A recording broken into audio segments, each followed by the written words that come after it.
বিশ্বাস করেন ভাই, অস্ট্রেলিয়ার বোলারদের এত অসহায়ত্ব আমি কখনো দেখিনি। অস্ট্রেলিয়ার বোলারদের এত অসহায় ভাব আমি জীবনও দেখিনি।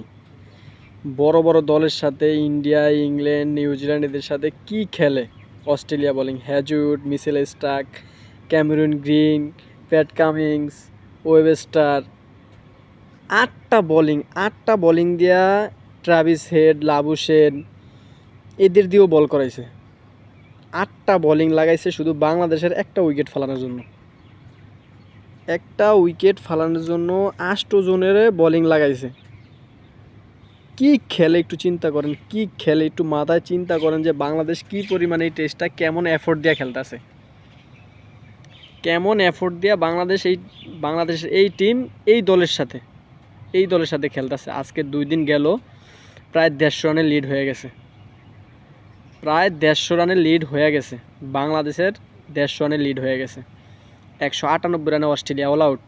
হাসান মাহমুদ 6টা, তাসকিন 2টা, ইবাদত 2টা।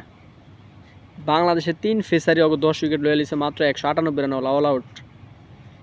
আর ওদের মাটিতে যায়া, অস্ট্রেলিয়ার মাটিতে যায়া এত বড় বড় দলেরাও নাকানি চুপানি খায়।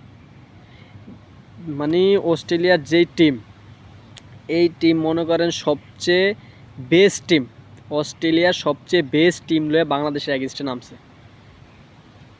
অস্ট্রেলিয়ার বেস্ট টিম, সবচেয়ে ভালো টিম লয়া, সবচেয়ে হাই পারফরমেন্স টিম লয়া বাংলাদেশের এগেইনস্টে খেলতে নামছে। সেই টিম কি খেলতেছে বাংলাদেশের সাথে, আর বাংলাদেশ কি করতেছে। এক পর্যায়ে লাগে যে বাংলাদেশ ওগরে খেলা শিখাইতেছে। তানজিদ তামিম অমায়িক খেলছে। মানে কি বলবো, আর বলার কোনো ভাষা নাই যে কি খেলছে তানজিদ তামিম। মারাত্মক লেভেলের এফোর্ট দিয়ে বাংলাদেশে ক্রিকেটটা খেলতেছে, এই টেস্ট ম্যাচটা খেলতেছে অস্ট্রেলিয়ার সাথে। তাও একটু চিন্তা করেন ভাই, যেই যত দল আছে, ইন্ডিয়ার মতো টিম, নিউজিল্যান্ড, ইংল্যান্ডের মতো টিম, এই Pat Cummins, Hazlewood, Mitchell Starc, Cameron Green এর এগেনস্টে দাঁড়াইতেই পারে না। সারা বিশ্ব ক্রিকেট এই কটা, বিশেষ করে এই 4টা বোলিংয়েরে, বিশেষ করে প্যাট কামিংস, মিচেল স্টার্ক আর হ্যাজউড, মানে মারাত্মক লেভেলের ভয়ঙ্কর বোলিং। তারা বাংলাদেশের ব্যাটিংয়ের কাছে, তানজিদ তামিমের কাছে, মমিনুলের কাছে, শান্তর কাছে ওরা অসহায়। মানে কি করবো, আমার দিলটা ভরে যেতেছে খেলাটা দেখা। একটা বল হাও মিস করিনি, একটা বল, এই থেকে 2টা দিনে একটা বল হাও মিস করিনি। একটু চিন্তা করেন, তানজিদ তামিম যদি 101 রান করিয়া ওই লেথেন লায়নের বলে আউটটা না হইতো, তাহলে কি করতো একটু চিন্তা করেন। পুরা অস্ট্রেলিয়া টিমরা নাকানি চুপানি খাইয়া লাইছে। স্মিথ তো মানে ওর চেহারা এমন ভাব হয়ে গেছে যে ওরা কি খেলতেছে স্মিথ কল্পনাও করে না। ওরা খেলার আগে মানে কি বলবো আর ভাই, আউটস্ট্যান্ডিং খেলতেছে।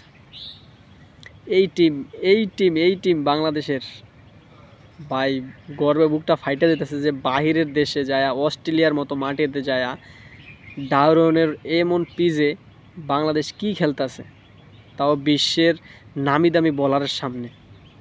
লিথেন লায়ন অস্ট্রেলিয়ার best bowling, Pat Cummins, Mitchell Starc, Hazlewood, Cameron Green, Travis Head, Webster, এবার লাবুশেন, 8টা বোলিং লাগাইছে। মানে চিন্তা করা যায়, 8টা বোলিং লাগাইছে শুধু বাংলাদেশের উইকেট নেওয়ার লেগে। ওরা কেমন প্রেশারে পড়ে যাইলে 8টা বোলিং লাগাইতে পারে বাংলাদেশের এগেইনস্টে শুধু উইকেট ফেলানোর লেগে। চিন্তা করা যায়। অলরেডি আজকে 2 দিন শেষ, এখনও 3 দিন আছে, 3টা দিন আছে। 3টা দিনে অলরেডি বাংলাদেশ 150 রানের লিড হয়ে গেছে। 153 রানের লিড নিয়ে বাংলাদেশ আজকের দিন শেষ করছে। উইকেট 6টা পড়ে গেছে, কোনো আফসোস নেই, 150 রানে অলরেডি লিড হয়ে গেছে। এখন মেহেদী মিরাজ আর হাসান মাহমুদ আছে, লিটন দাস কোনো কিছু করতে পারে নাই। মমিনুল হক করছে 20 রান, মুশফিকও মোটামুটি সবাই রান করছে। সবচেয়ে বেশি ভালো রান করছে তানজিদ তামিম, মমিনুল হক আর হচ্ছে মুশফিকুর রহিম। লিটন দাস 0 করছে। আর শান্ত ভালো খেলছে, অত্যন্ত ভালো খেলছে শান্ত। অনেক মানে কি বলবো, ওভারঅল বাংলাদেশ টিমটা মারাত্মক লেভেল খেলছে, পুরো টিম এফোর্ট, এটাকে বলে টিম এফোর্ট। যেমন বোলিং, যেমন ফিল্ডিং, যেমন ব্যাটিং, কি ছিল না এই টেস্টে। যাক, শুভকামনা রইল বাংলাদেশ লাগে, এখনও 3টা দিন আছে, পাই কোনোরকম যদি 200 রানের লিড হয়ে যদি সাইডে দিতে আর অস্ট্রেলিয়ার পুরো অবস্থা খারাপ হয়ে যাব। যাক, সবাই দোয়া করবেন বাংলাদেশ টিমের জন্য, এখনও 3 দিন আছে। অস্ট্রেলিয়ার মাটিতে যায় বিশেষ করে এবার খেলা আমাদের বাঙালিদের লোকে আসলেই মানে বাংলাদেশের লাগে আসলেই গর্বের বিষয়। যাক, দোয়া রইল বাংলাদেশ টিমের জন্য, এভাবেই খেলো, দেখা যাক কি হয়, আরও 3 দিন আছে। ভালো থাকবেন সবাই, আসসালামু আলাইকুম।